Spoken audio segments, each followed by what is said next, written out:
All right, I'm going to call up somebody today to talk to us about something we're going to do as a group during this 4-week session, this 4-week series called Do Something about injustice. And so we've been working together talking about what can we do, how can we do something as a group. And so Ashlyn's going to come up and share some things about Hope's Closet. Hope's Closet is a group organization that we're going to share with, and I'm just going to kind of ask her some questions. So Ashlyn, what is Hope's Closet, and what are we doing for them? So Hope's Closet is an organization that helps foster kids and their families. So a lot of times when when foster families or the parents are going through the adoption process, they only find out like a couple days before the kids are being adopted that that these kids are going to be their kids now. So this organization works to help give the parents. Their main thing is a closet. Like, they give clothes to all the kids. Last year they gave out almost 11,000 outfits to kids just in our area, and they give like regularly to 1,000 kids a year, like in our area.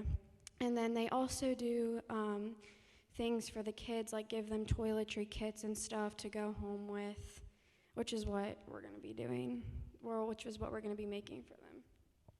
So we have an opportunity to be able to help foster kids who are coming into a new home, and Hope's Closet does these toiletry kits, and Ashlyn's going to explain to you. You got one on your chair, so everyone should have that on your chair. If you lost it, we have more, but everybody should have had one on their chair. Do you need one?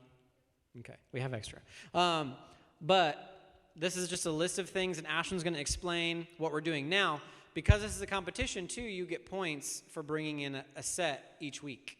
So if you bring in a set, you get points for your team. Girls are going to make girl kits. Guys are going to make guy kits. And so we're kind of helping foster kids and playing at the same time. So here, explain to them what we're doing from this paper.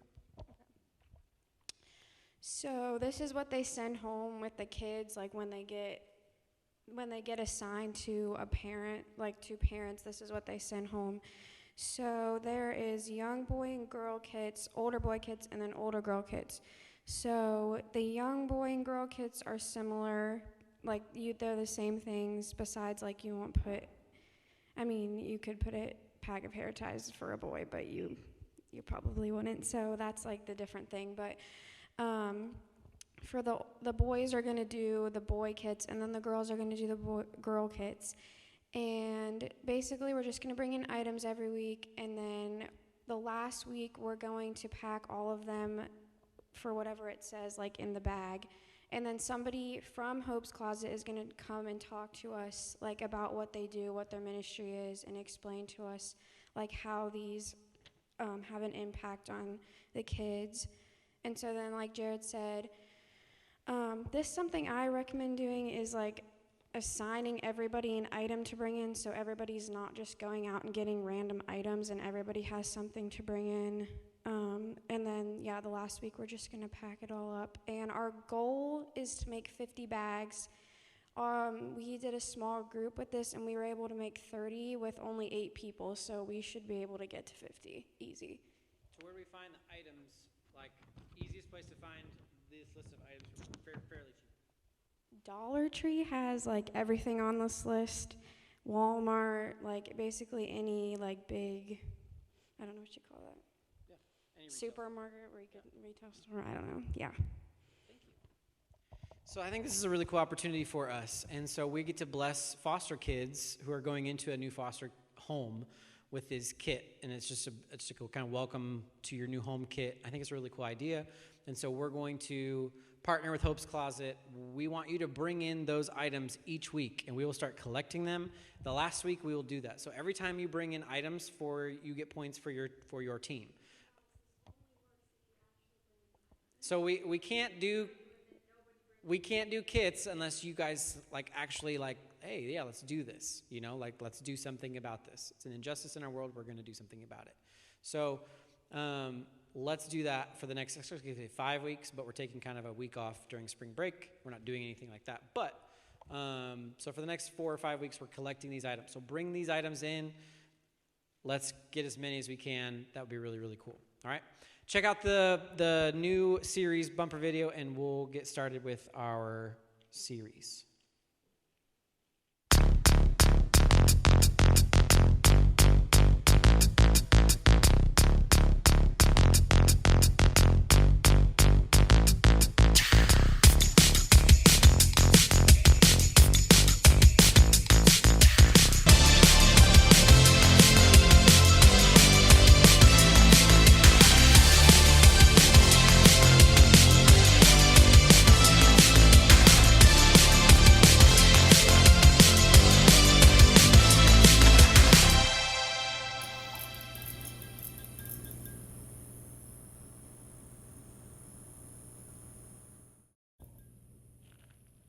All right, guys, welcome to our new series called Do Something.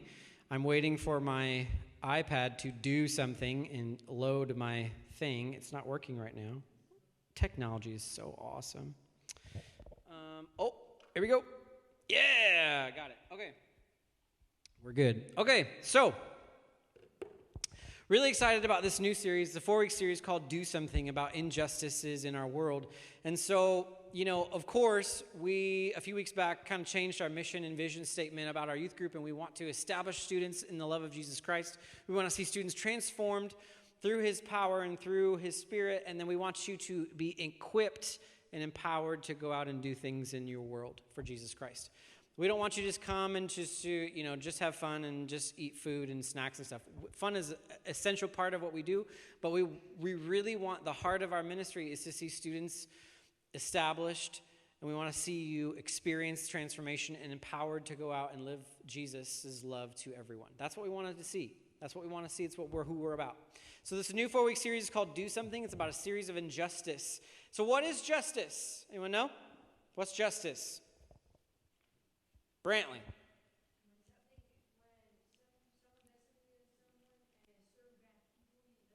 When somebody does something and it's served equally, okay?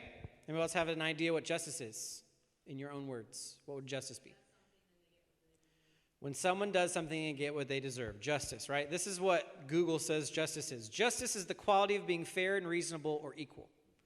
So justice is fair or reasonable or equal. So if justice was served everybody heard the phrase justice is served?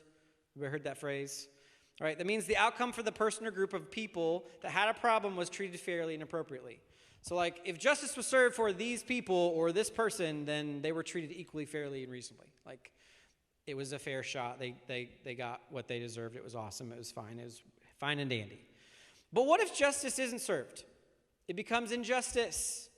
Because something that isn't right, it's not equal, it's not fair, it's not reasonable. Talking about injustice, all of us probably have thought of some sort of injustice that we know about in our world today. If you haven't thought of it, think of it for a second. That is going to annoy me. Think of it for a second. Think about it. What is some injustices in our world that you know about that cause you to go, that's not right? Keegan thinks gas prices is an injustice. What else? Shoot some out. What do you think are injustices? Shoot them out. I think this. What? Discrimination.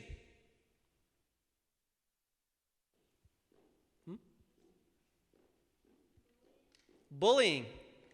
Big one. Abortion. Another big one. What else? There's so many injustices in the world. So we can't name them all. But let me name you some that I thought of, right? Here are some of the world's injustices that I thought about today. Water. Pedophiles. Poverty. Homelessness. Hunger. Human trafficking. Racial tension. Foster care system. Bullying. And so many more. Unbelievably amounts of injustices in the world.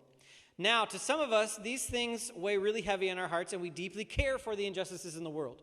Some of us go, you know what, that sucks that this is happening, and so I really want to do something about it, right? A lot of us do that. But others of us may know about the injustices in the world, but we just don't care enough to do anything about it. We may go, oh, wow, 80% of the world doesn't have clean water. I don't care. I have clean water, so I'm okay. Or, hey, 70% of the world doesn't have food on the table every night, but I'm okay. I just had ice cream and a full belly. Like, I'm perfect, right? Think about how good we have it. Think about if we know about the injustices in the world and we do nothing, there's a problem. As Christians, we're called to do something about the injustices in the world. We're not called to just sit back and say, oh, man, they don't have water. I'm not going to give them any. Or, oh, man, they have zero food. I'm not going to feed them. Or, oh, man, human trafficking is so ridiculous that kids y'all's age are being stolen and used for sex trafficking for unruling amount of time. That's wrong. There's parts of us that go, what in the world? We know about it, but we choose not to do anything about it. So my question to all of us today is this. If we know about the injustices in the world, why are we not doing anything about it? Why are we sitting back and waiting for someone else to do something? If you know about it, why are we doing nothing about it? To answer that question is different for everybody. Some of us have experienced or know somebody, someone close to us, who has experienced injustice firsthand. So to us, to those people, it's really easy to get passionate about the injustices in the world. But others of us may be a little bit farther off from that. You may not know anybody who's really been treated poorly or not been treated equally or fairly, and you just don't understand what's the big deal. And so the issue's got to become real for you to understand it. You've got to see the issue for you to really start to understand it and learn it. So here's some examples in my own life. I was a high schooler, and I chose my senior year for spring break to go to Panama as a missions trip. I was like, you know what, that sounds like fun. I've never been on one. I'm going to go with my school. It's Christian school. We went to Panama for a week. And I knew there was homelessness in the world. I knew that people didn't live in the best conditions. And I knew that there were people who didn't have the best conditions. But it didn't bother me because I had a house, I had a roof over my head, I had food. I had what I needed. It didn't bother me. I went to Panama, and I came and I saw firsthand, talked with mothers who had 9 children in a smaller place than this stage right here. 9 people in one little tiny scrap of a hut with nothing but 4 walls and a little roof to protect them in Panama. Like, what? Like, I wouldn't say that's homeless, but there were other people who didn't even have that. And so it was a wake-up call to me to go, oh, wow, okay, homelessness is real. Another example, knowing about poverty and then going overseas and helping those who are in poverty, right? Like doing, like I just said in that example, like I realized that, wow, okay, so people live in an impoverished place, so it wasn't real to me until I saw it. And speaking of homelessness, another example is we went to college. We were in Chicago. We go to Chicago. We visit Chicago. We knew about homelessness. We saw homelessness all the time on TV and movies and on the news.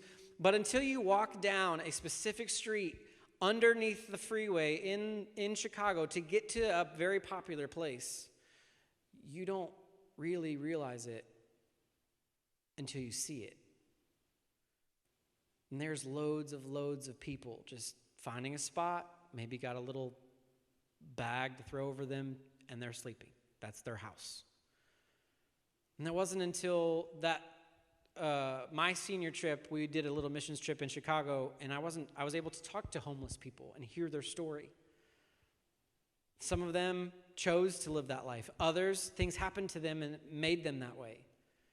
And so, it became real to me. The foster care system, this sounds terrible, but y'all have been where I'm about to say. I could have cared less about the foster care system. I knew it was a problem and I knew it was there, but I was like, you know what, it doesn't bother me because it's never affected me before, right? That's how we treat injustices, most of us. If we're honest, we go, it doesn't really matter because it doesn't affect me. But in my last church in Muncie, Indiana, we had a youth worker whose name was Sonny. They couldn't have kids. So the only way they had kids was when they were foster family. They were foster parents.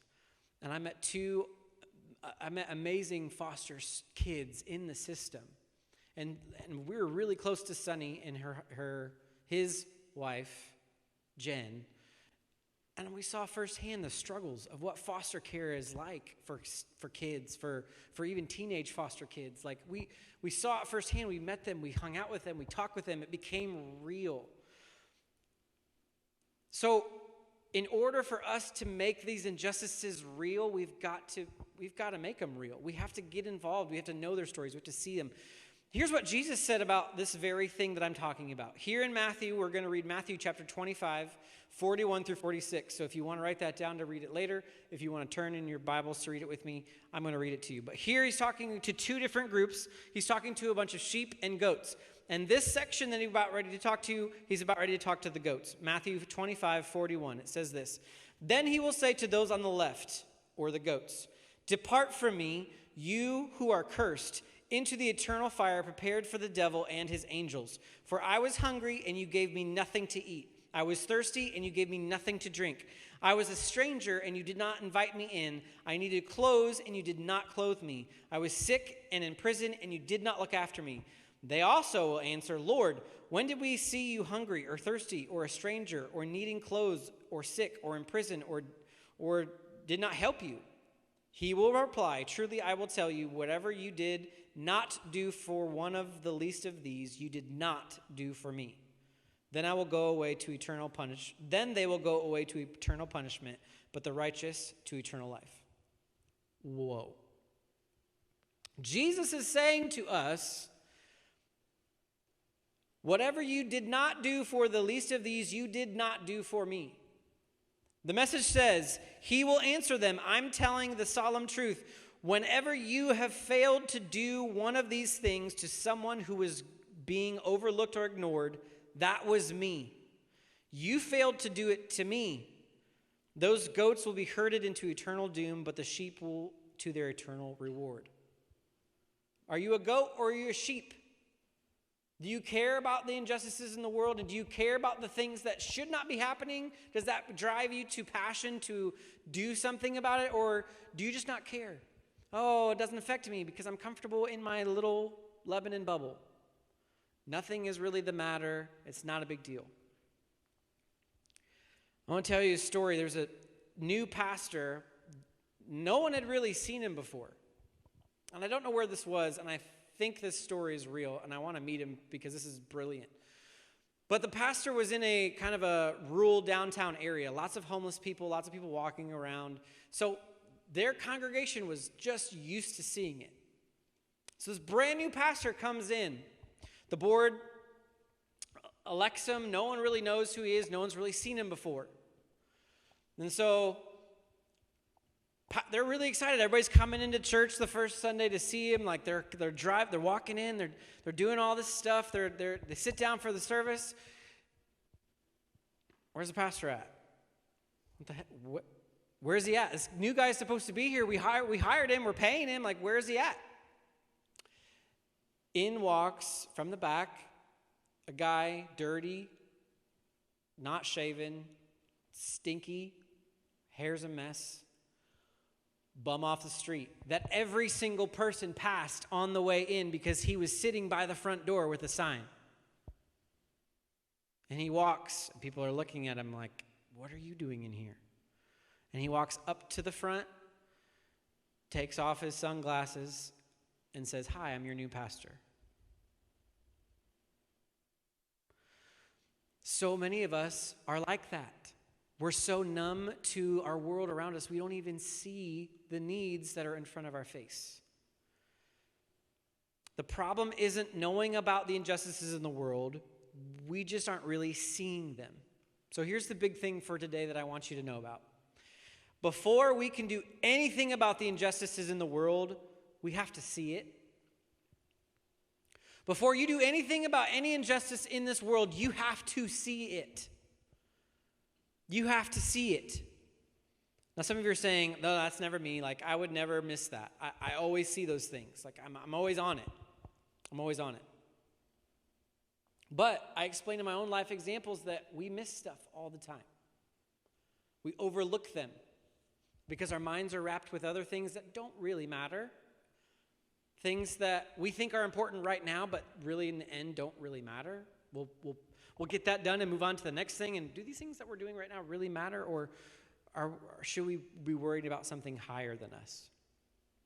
We're so focused on ourselves, our own problems, our own issues, we forget to really see the real hurt and the real evil in this world and do something about it. Here are 4 things. If you are taking notes, take these notes down.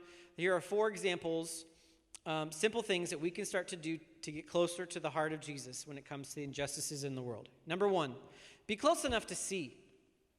Be close enough to see. It's one thing in our world to know about the problems. It's another thing to actually see them and experience them firsthand.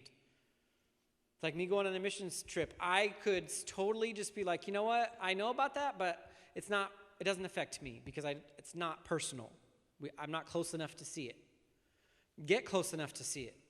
If you want to do something about the injustices in the world, you've got to start seeing things firsthand. Second, be curious enough to listen. Be curious enough to listen. Somebody's got a story that you need to hear. Somebody's got a story that you need to hear. Somebody in this world has been treated unfairly, poorly, in any one of those areas that we talked about before. Bullying, human trafficking, hunger, water, whatever, poverty, homelessness. People have stories.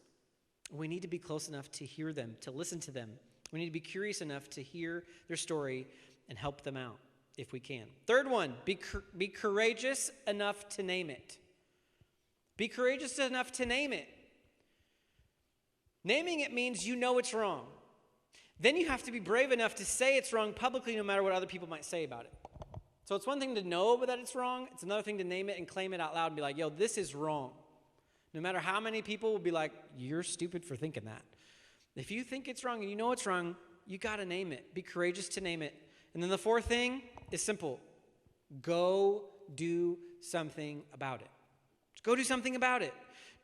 Get uncomfortable because the people who are already in there are uncomfortable. They need somebody to help them. So we need to get uncomfortable, go in their space and help them out. Go do something about it. Now, you probably can't fix all the world's problems right away. But don't sit back knowing that there are others in the world that needs our help. Go do something. Rise up. Stand up. What if you're waiting for someone else to plan something? They're not going to do it.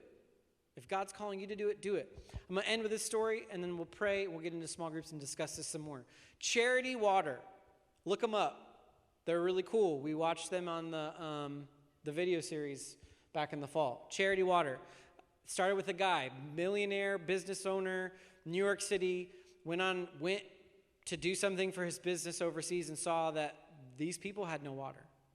He was able to see it. He was able to hear the stories and listen. He was able to change who he was. He came back and sold everything that he had and created Charity Water. He said like 800 million people worldwide don't have clean water. So that's a problem, and I want to try to fix it. I can't fix it myself. So he started this Charity Water organization and got people around, and now they've made a dent, like 600 million people. They've made a dent. That's really cool. But their slogan is this: the craziest thing to do in the world is nothing. I love that. You're crazy if you're just going to sit back and do nothing. Because God is calling each and every one of us to do something. I pray that God makes us uncomfortable and gives us a passion for a specific injustice in this world. Let's pray. God, thank you for the day. Thank you for these students. Thank you for a time of worship. God, I just pray that as we go into small groups right now, that you would guide us and direct us and help us to discuss this even more about the injustices in the world and how we can do something, and help us to see the problems. And before we can do anything, we have to see the issues in the world, in our neighborhoods, in our communities. It doesn't have to be a worldly thing. It can be something right here in our backyard that's an injustice that we can help, that we can do. So God, I pray that you would give us a heart for those who are being treated unfairly, who don't have all that they need. Give us a heart and your eyes, your ears, your legs, your hands. Give us your feet. Give us everything that we need to do and be the people that you're calling us to be, to help them. We love you. Amen.